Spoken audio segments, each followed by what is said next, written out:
The world just ranked the top countries for quality of life. But nobody talked about innovation. Everyone talks about the power of the United States. Everyone talks about the economic growth of China and technology leadership of Japan. Some people talk about development growth in Malaysia. But nobody talks about the silent power, the smart power, the strategic power. I am talking about Singapore, a country so small you can cross it in less than 1 hour. Yet, it is one of the safest, richest, and most advanced financial hubs in the world. No huge natural resources. No massive land advantage. No large population power. Yet it dominates global trade, global finance, and international investment. Because sometimes, real power is not about size. It is about innovation, discipline, and long-term vision. Singapore is smaller than many major cities. It has no oil, no gold, no vast farmland, no natural resources. Yet it consistently ranks among the richest countries in the world by GDP per capita. It holds one of the strongest passports globally. It is considered one of the safest and cleanest nations on Earth. Its airport, Changi Airport, is repeatedly ranked among the best in the world. Its port is one of the busiest on the planet. Its financial institutions manage billions in global capital.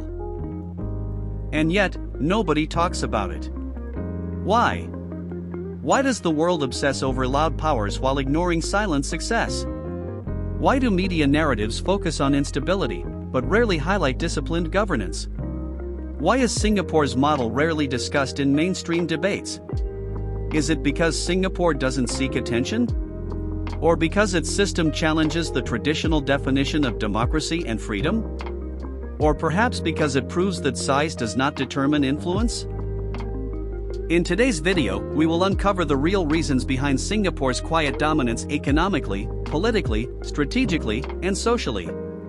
If you enjoy intelligent geopolitical analysis and hidden global stories that most people overlook, make sure you subscribe and stay connected because this channel dives into what others don't.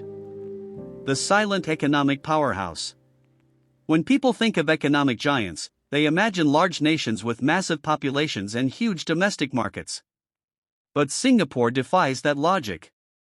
Despite its small size, Singapore is one of the world's leading financial centers alongside cities like New York City, London, and Hong Kong. It serves as a gateway between East and West. Multinational corporations establish regional headquarters there. Global banks operate major offices there. Investment funds flow through it daily. One major reason nobody talks about Singapore is that it does not create economic drama. There are no debt crises, no currency collapses, no unpredictable financial policies.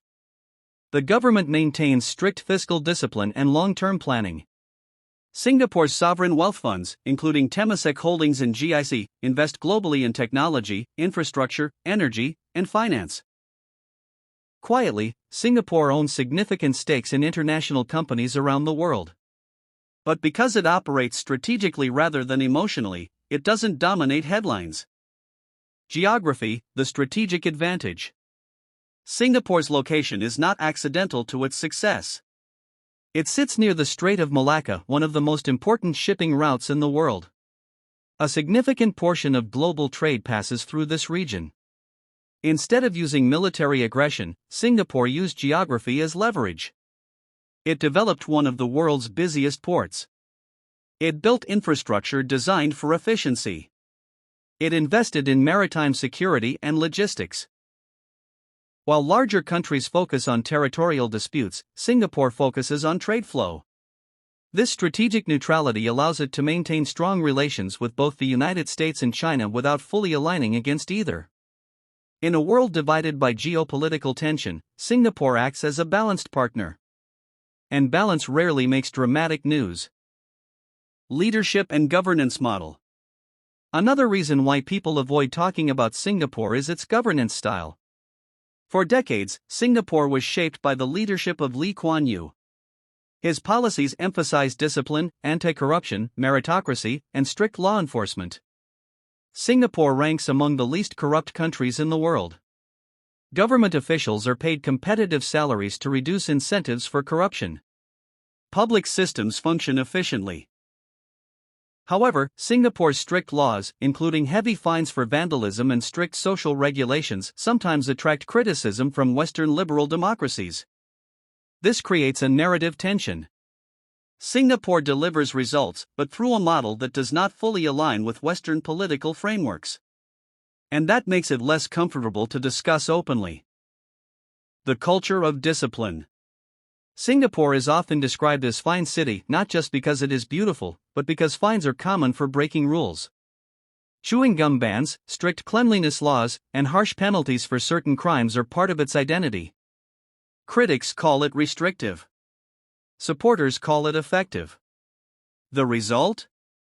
Extremely low crime rates. Clean public spaces. Highly efficient public transportation. But here is the key point. Strict governance does not create viral headlines. Stability is not dramatic. People talk about chaos.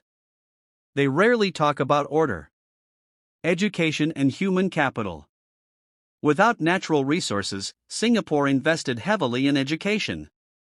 Its students consistently perform at top levels in global assessments. Universities attract international talent. The country positioned itself as a knowledge-based economy. Instead of exporting raw materials, it exports services, finance, and technology. Again, this is strategic, not sensational. Media and narrative control. Another reason why Singapore is rarely discussed globally is media influence. Global media is largely dominated by Western networks. Countries that generate controversy or conflict receive more attention. Singapore does not engage in global ideological battles. It does not export a political ideology. It focuses inward on development. And therefore, it stays out of loud global narratives. The power of quiet diplomacy. Singapore practices pragmatic diplomacy. It maintains strong relations with multiple global powers. It hosts international summits. It acts as a neutral meeting ground. For example, Singapore hosted the 2018 summit between the United States and North Korea. That was a rare moment when global spotlight briefly shifted toward the country. But once the event ended, attention moved on. Because Singapore prefers influence without dominance. Conclusion. So why is nobody talking about Singapore? Because Singapore does not shout. It builds quietly. It plans long-term. It avoids unnecessary conflict. It prioritizes stability over spectacle. In a world addicted to drama, Singapore represents discipline. In a world divided by ideology, Singapore represents pragmatism. In a world chasing headlines, Singapore focuses on fundamentals. Maybe the real question is not why nobody talks about Singapore. Maybe the real question is, why aren't more countries learning from it? If you enjoyed this deep analysis and want more powerful geopolitical breakdowns like this, make sure you subscribe and stay tuned. The world has many silent stories, and we are here to uncover them.